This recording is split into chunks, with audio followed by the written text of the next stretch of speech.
Hello world and welcome to Tinkering Loyalty. Today we are going to discuss benchmarking and how to avoid some very common pitfalls. But first, hi, my name is Renato Carboni and I'm a loyalty strategist from Brazil now living in Portugal. You can find all about me or Tinkering Loyalty at the description. So let's start. My reference to avoiding pitfalls on benchmarking is really because I honestly feel that benchmarks are leading us into failures. And first, let's understand what's a benchmark. So basically, a benchmark is looking at your own industry, your sector, and seeing what the other companies are doing and trying to find what are the best reference, what are the benchmarks on what we should be doing or what we could do. It's essentially the activity to go and copy what the others are doing, or at least being aware of what they are doing. This difference between copying and being aware is very important. So the benchmark, you go, you look at your competitors or the sector, and you start learning all you can do about them. So you will pile a lot of information, but at the end, you will create a spreadsheet so that you can compare and evaluate what they are doing. So something very similar to this spreadsheet where we have the brands, and I'm calling here features because it's only the way that we will narrow or categorize what we've looked for all companies. The act of doing the benchmark will end up with something like this. So when feature number one, who is doing that, who is not doing that, feature number two, and so on. And this leads us to a very common bias. This is the first pitfall that we need to avoid. That is, when we start doing this, we start looking at our own bellies. So we start looking at what we do and see if the competitors are doing. And then when we get to feature 5 and on, now we are checking what they are doing that we are not. But see that if you look only at the table structure, it's obvious to see that we are more propense to look at what we are doing as relevant, and what we are not doing is so far long in this spreadsheet that probably won't be seen as relevant. And maybe you will have one competitor that's really doing something that's different and new, but this is not so relevant in analyzing the spreadsheet and will probably be ignored for the moment. So this is the first pitfall that we need to avoid. Try to bring first the things that you don't do. Open yourself to what is new and not what is leveled or what's being copied by the others, okay? Now, when we are doing a benchmark, my field here is relationship strategies using loyalty, incentives, and gamification. So when I'm doing my benchmarks, these are the 5 pillars that I look for. The first is the value proposition. But when I mention value proposition, is trying to understand the purpose, why they are doing this. So I go into their website in the first stage, prior on being logged on, and I try to see what's the hook that they are trying to pitch me so that I will want to be part of this. I have this example here for all, that's the Accor program, and it's a very famous one because I really like what they have in their website. They are saying, discover a world of rewards, unique benefits, and exceptional events. Experience the extraordinary. This is amazing. This is a very clear purpose on what I should expect upon joining. Then we have the target audience. So I try to understand, looking at the images, looking at the description of what they are doing, who are they aiming for? Here is where I start trying to reverse engineer what were their thoughts on that. This normally don't get very well translated in the communication.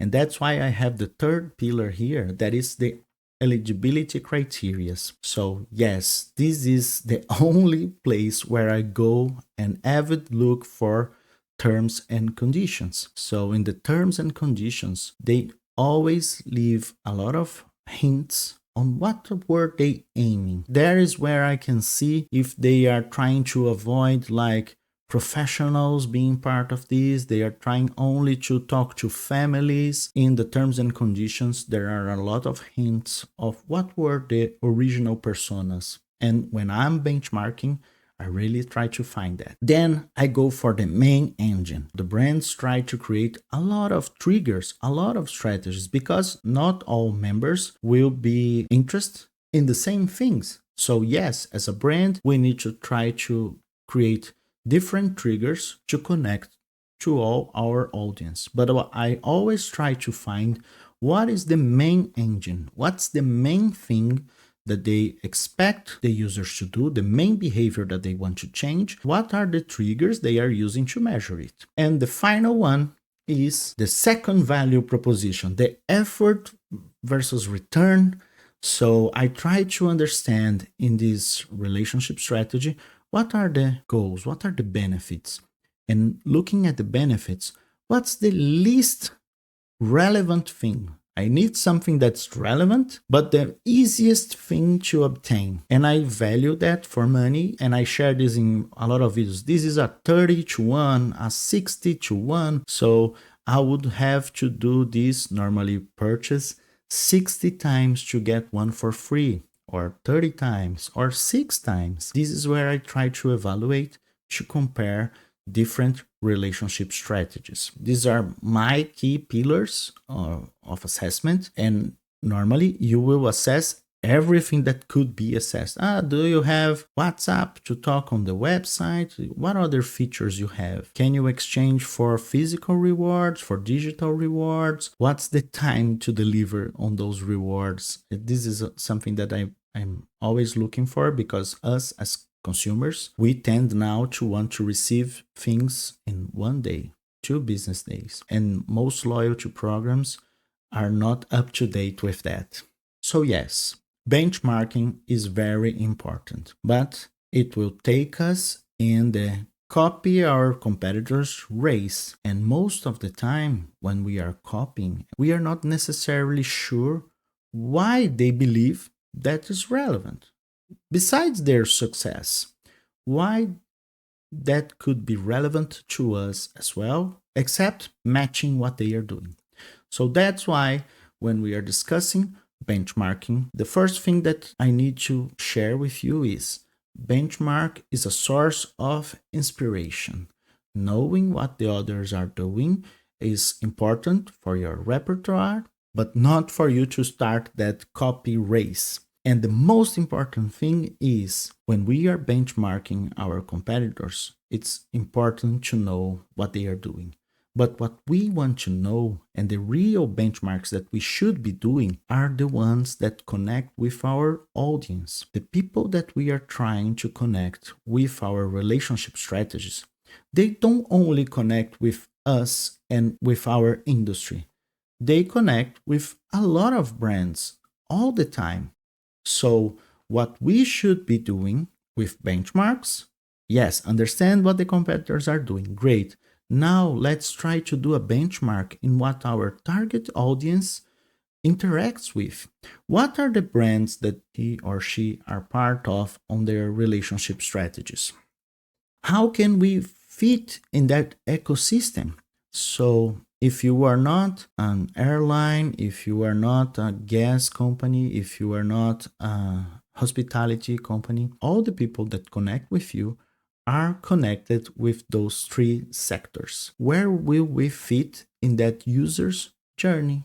How are we complementing what those other relationship strategies are doing, so that we have less friction in that relation? At the end, this is the most important thing for our users. They want better user experiences, and these references are not only in the relationship strategies. When I'm working with the loyalty program that I can redeem on store, will I get the same experience I get when I want to purchase something? If so, great. If not, this is the most important challenge that we need to tackle right now. How to make the experience for the users in our relationship strategy as relevant or seamless as they would have on our stores.